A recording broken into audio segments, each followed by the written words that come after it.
और एक बेलपत्र जब नंदी के ऊपर चढ़ती है तो डंडी का मुख शिव जी के ऊपर होता है और इस पत्ती का मुख नंदी के सिर पर नंदी की ओर होता है। ये दोनों में बहुत अंतर है महाराज। जैसे कोई बच्चा कोई कंपटीशन एग्जाम के लिए जा रहा हो या कोई परीक्षा देने के लिए जा रहा हो, पढ़ाई करे, स्मरण करे, तैयारी करे, वो अपनी जगह पर है। और ऐसा नहीं होता कि बच्चे पढ़ते नहीं है या तैयारी नहीं करते हैं। इसके बाद भी अगर उनका इंटरव्यू में पास नहीं होते या एग्जाम में पास नहीं होते तो उसके लिए ये दोनों बेलपत्री बड़ी काम करती है। बहुत ध्यान देना, जो नंदी के सामने बेलपत्र रखकर जाना, शिव जी के सम्मुख में बेलपत्र रखकर जाना, मतलब नंदी के सम्मुख में जब रखाएगी तो डंडी जम के बोली है कहाँ होना चाहिए, नंदी की ओर, और जब ऊपर रखाएगी तो डंडी शिव की ओर हो। ये दो बेलपत्र रखकर शिव जी का स्मरण कर कर जाएं, कार्य सफलता की ओर बढ़ता है। कोई काम के लिए आप जा रहे हैं तो उसमें सफलता मिल जाती है, उसमें सफलता प्राप्त। शिव जी को बेलपत्र चढ़ा रहे हो, जो चिकना भाग है, सीधा भाग शिव जी के ऊपर, शंकर भगवान को। थाली में अगर शिवलिंग का निर्माण कर रहे हो,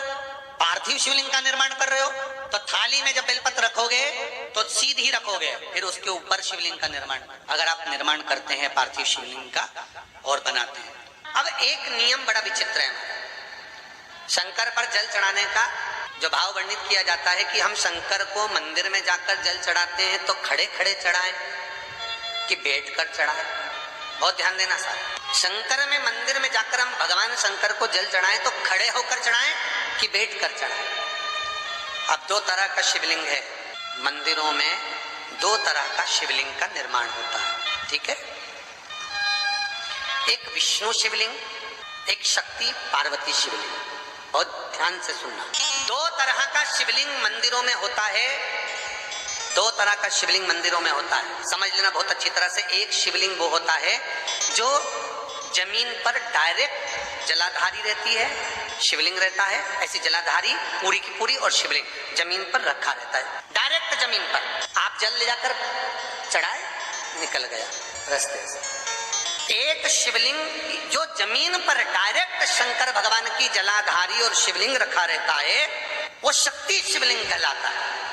माता पार्वती का हस्त कमल उस शिवलिंग के सम्मुख में, और दूसरा शिवलिंग एक डमरू जैसा होता है। एक डायरेक्ट नीचे रखा हुआ शिवलिंग और एक भगवान जो नीचे डमरू जैसी आकृति होती है, इस पे जो डमरू जैसा जो भाग बना होता है, ये भगवान विष्णु का हस्त कमल है, और ऊपर का जो भाग है वो भगवान ब्रह्मा का हस्त कमल है। इसको विष्णु शिवलिंग कहते हैं। आप शक्ति शिवलिंग का जब जब अभिषेक करें, बहुत ध्यान रखना अपनी जिंदगी में इस प्रसंग को, जो शक्ति शिवलिंग हो उस पर जब भी जल चढ़ाना तो बैठकर चढ़ाना। शक्ति शिवलिंग पर जब भी जल चढ़े, भले शिवलिंग कितना भी ऊंचा हो, कितना भी ऊंचा हो, तो संगी से चढ़ा दो, पर जल बैठकर चढ़ाए।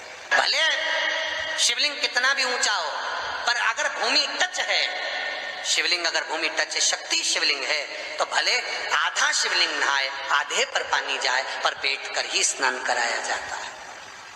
और महाराज यदि हरीश्वर शिवलिंग है, अर्थात भगवान विष्णु के हस्त कमल पर, ब्रह्मा के हस्त कमल पर यदि शिवलिंग है, तो वो शिवलिंग का जब भी स्नान कराएंगे, अभिषेक कराएंगे, पूजन कराएंगे, तो खड़े होकर ही करना है। और खड़े होने का भी तरीका होता है, दोनों चरण बराबर में रखकर कभी भी शंकर भगवान के शिवलिंग का स्नान नहीं कराया जाता। दोनों चरण बराबर रखकर, अगर हरीश्वर शिवलिंग है, किसी मंदिर में शंकर को जल चढ़ाने के लिए आप गए हो और शंकर को जल चढ़ा रहे हो, तो हरीश्वर अगर शिवलिंग। श्री शिवाय नमस्तुभ्यम, हर हर महादेव। उम्मीद करते हैं कि आपको आज की वीडियो पसंद आई होगी। अगर आपको आज की यह वीडियो पसंद आई हो तो इसे ज़रूर लाइक और शेयर कीजिएगा, और अगर आप हमारे चैनल पर नए हैं तो हमारे चैनल को सब्सक्राइब करके बेल आइकन पर क्लिक कीजिएगा, ताकि आपको हमारे आने वाले वीडियोस की नोटिफिकेशंस मिल पाएँ। और दोस्तों, अगर आपको इस उपाय में कुछ समझ ना आया हो तो आप हमको कमेंट करके कमेंट सेक्शन में पूछ सकते हैं। हम आपके सारे प्रश्नों का उत्तर देने का प्रयास करेंगे। धन्यवाद।